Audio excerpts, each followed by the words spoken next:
Hello viewers and welcome back to a new video. Bet I piqued your interest with the preview, so stick to the end to see what really happened.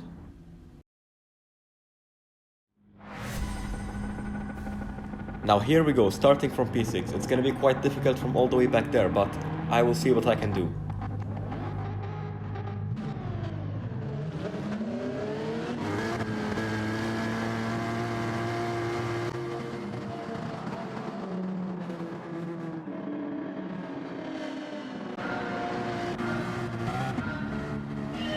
Lights out and away we go. I immediately tuck in behind the driver ahead to gain some benefits of the slipstream, which is not very beneficial in the GR4 cars.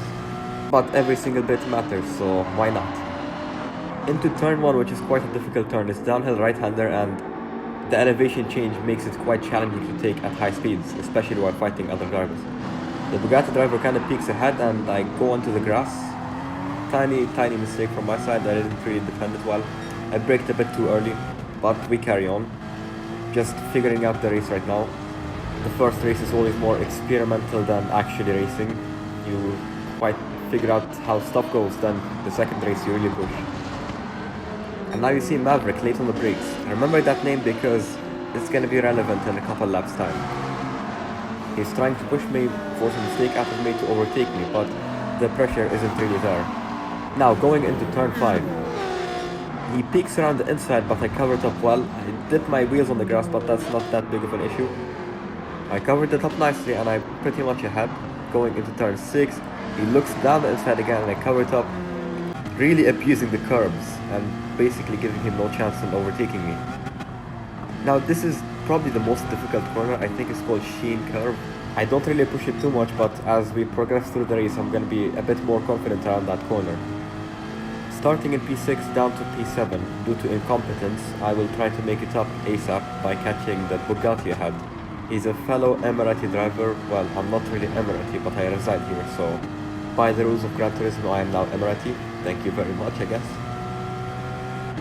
Here we go, starting lap 2. We see the Bugatti and the Spanish driver fighting ahead. This pretty much opens the door for me to catch them. They fight, I'm faster because they are fighting. And you can see here it turned into a three-way battle, which pretty much slows nearly everyone down.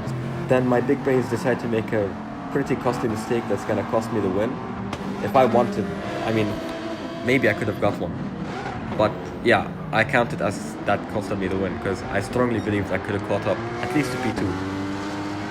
Binotto, I see you in the corner. I know you're behind this. Anyway, after that Ferrari masterclass, I go back on track and back to P12. Amazing stuff. It won't be long though, because yellow flags are shining up ahead and I'm now almost behind Mike. Let's see the replay. So we got what seems like a three-way battle and Paul, the Supra driver, seems to go onto the grass and off and he spins. Seems like he got distracted by Mike, and let's see what happened with Mike exactly.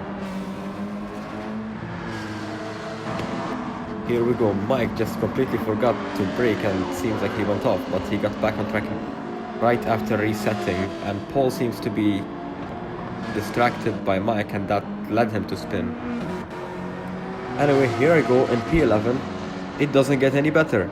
Chasing behind Mike. We'll see what I can do with him in the following 4 corners.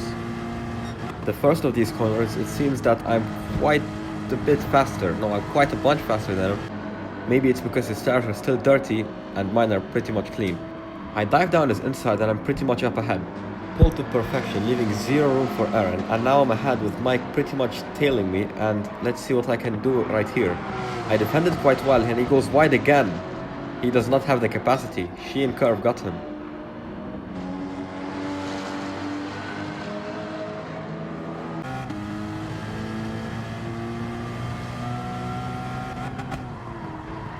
Now with an empty road up ahead, I'm gonna try to do some qualifying laps, aka very fast laps, to catch the pack ahead.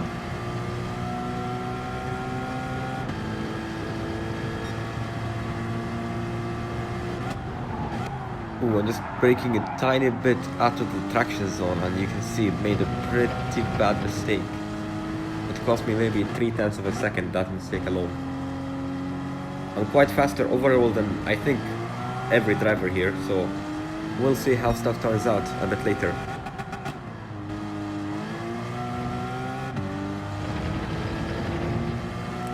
Yellow flag, let's see what calls it. We got the Bugatti and Maverick. They seem to be very close to each other, fighting pretty well. And we got macOS. Mike OS, gone off track and he's back again. And then you got, oh, and he's off. What happened there? Let's see the close-up. You can see Maverick down his inside. Going to turn 4, accelerating, and you can see macOS really on the track, and Maverick brakes really deep and he hits him. I think that was personal. No, that was personal. But anyway, this slows the Emirati driver, the Bugatti, quite substantially, so I'll be catching him in no time.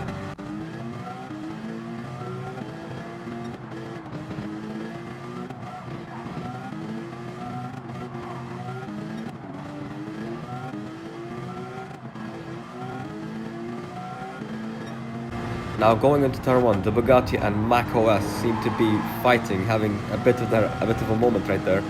A bit of contact as we saw the smoke, and now the Bugatti driver is a bit late on the brakes, which opens up the inside on the exit, but I don't really have the outside. And macOS off to the grass again, and me and the Bugatti pretty much side by side. He goes down the inside, I let him pass, I don't fight it too much, and I prepare for the next corner. But the Bugatti seems to be quite unhappy with macOS, and they're fighting quite aggressively. They both go wide and I slip down the inside.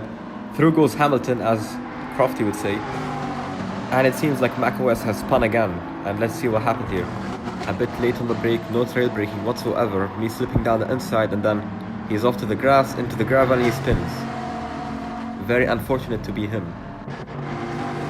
And now the Bugatti leaving no breathing room. He's pushing me quite hard, but I'm having none of it, and I brake later than him, covering up the inside quite nicely, and then sticking to the outside, giving me much better exit than if I would have defended it traditionally. And now again, I brake later, enter faster, and exit faster, but I got just a tiny bit wide, slipped onto the gravel, recovered nicely, and now I headed to Sheen Curve with a great amount of confidence. I pushed the car really hard, pretty much used all the curb, and I'm now just almost a second ahead of the Bugatti, more than a second ahead than a Bugatti. Here we go, up into P8. This would mean I have lost 2 positions if I finish the race like this, but obviously this is not my goal. My goal is to be at least P6. And let's see, Maverick right up ahead. I told you to remember his name, and now you will see why it got quite relevant. And now, starting the final lap of the race, Maverick on the outside, brakes on the dirty area. You can see the rubble here, he's stepping on it. But he stays up ahead, and now I'm just pulling a tiny bit closer after he went a little wide. And now I go down the inside, not close enough, I back out of it, staying pretty much on his gearbox, almost on his gearbox. I'm just getting just a little closer bit by bit. Into turn 3, I get a much clearer entry, which gives me the much clearer exit. And you can see that made me just pull a little closer and slightly faster than him on the exit. Now here we go, turn 4, I dive down the inside, I'm quite on the grass pretty much, but I go back on track and he's got the better exit than mine, but we got turn 5 ahead, which I'm quite better than everyone, almost. I'm quite better than everyone I fought, but I did not see the drivers up ahead into P1, 2 and 3, so here we go, turn 5. I brake a tiny bit earlier, carry a bit more speed, and getting just that much better exit, and into turn 6, you can see I'm on his gearbox. We brake right around the same time, and I just slipped down the inside. He goes onto the gravel. Amazing overtake by me. Pretty much pushed the limit. I've gone through him like a shadow. Amazing stuff. And now with 2 corners left to finish the race, I am pretty much... I don't feel happy or bad about this race. It's not about position, given what happened and given where I started. I just lost 1 position, so it doesn't really ruin that ranking by much.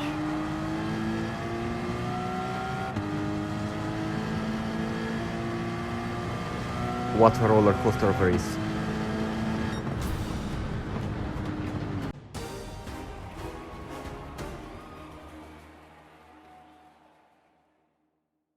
And now, starting the second race, I'm in P1 with a new outfit and new colors.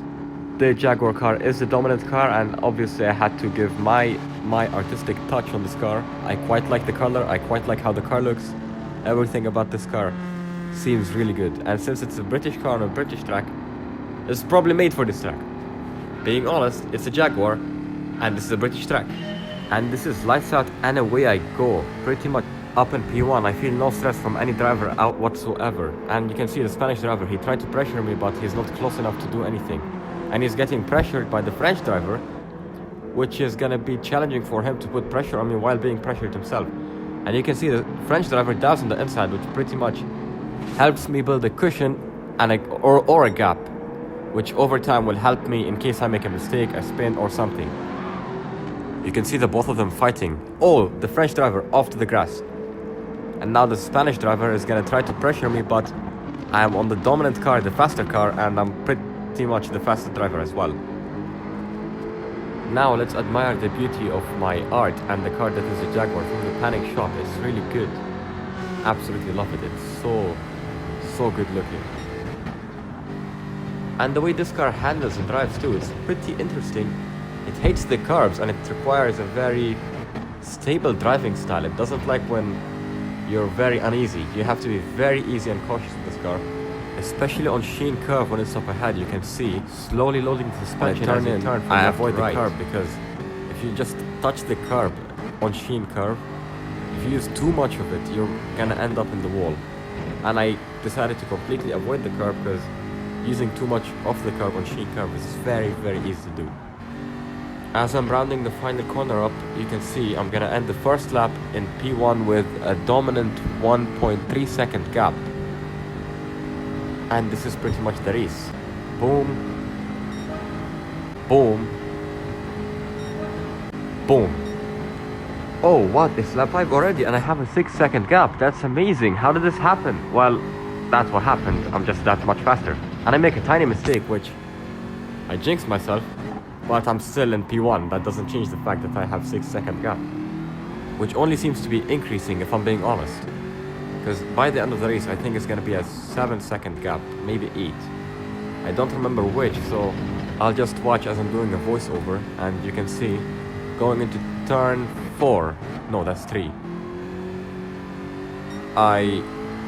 No, wait, that's... My math is no longer working, but yeah, that's turn 4, and this is turn 6. Okay, I have been forgetting to count one of the corners all this time. Excuse my not very smart behavior.